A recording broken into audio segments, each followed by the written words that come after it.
महाराज जी, घर में के मंदिर में विराजमान देवी देवताओं की पूजा अर्चना करने और उन्हीं देवी देवताओं के तीर्थ स्थलों पर जाकर पूजा अर्चना करने में क्या अंतर है? घर की देवी जब विराजमान है तो उतनी भावना नहीं बनती जितना हम कष्ट सहकर जब वैष्णो देवी जाते हैं। आप पहाड़ पे चढ़ करके धक्का मुक्का खा के और नाना प्रकार के श्रम कष्ट सहकर जब गए तो आपकी भावना बनी। वो भावना घर में नहीं बनेगी। जब आप चल के पैसा लगा करके और यहाँ वृंदावन आए और यहाँ जब दर्शन करेंगे तो आपके भाव कुछ और हो जाएंगे। और दूसरी बात है कि घर में उतनी पवित्रता नहीं है जितनी धाम में पवित्रता है। घर के ठाकुर तुम्हारे भाव के अनुसार है और यहाँ ठाकुर जी साक्षात रूप में विराजमान है।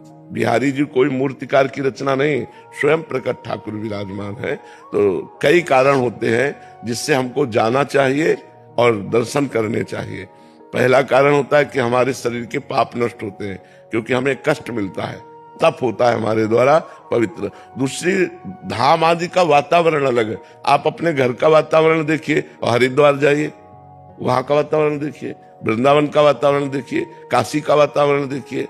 जो भगवत धाम है, जो तीर्थ है, वहां का एक भागवतिकता आपको दिखाई देगी, एक दिव्यता दिखाई देगी, हृदय में एक उल्लास होगा। एक एक कदम चलने पर बड़े भीड़ है, धक्का लग रहा है, लेकिन आपके हृदय में आनंद है। और उचक करके एक झांकी हुई तो आपको लगा आज मैंने भगवान के दर्शन कर लिए, आज ठाकुर के दर्शन कर लिए। तो अति उत्तम है अपने घर के ठाकुर के भी दर्शन करे, सेवा करे, लेकिन अवसर मिले तो तीर्थों में भी जाए, उससे महान लाभ प्राप्त होता है। एक एक कदम जो आप तीर्थ के लिए चल रहे हो, ठाकुर के दर्शन के लिए चल रहे हो, वो विशेष लाभदायक, वो विशेष पुण्यप्रद है। उससे आपका पाप नष्ट होगा, आपका मंगल होगा, आपके दुखों का नाश होगा, आपको सुख की प्राप्ति होगी। ऐसा करना चाहिए।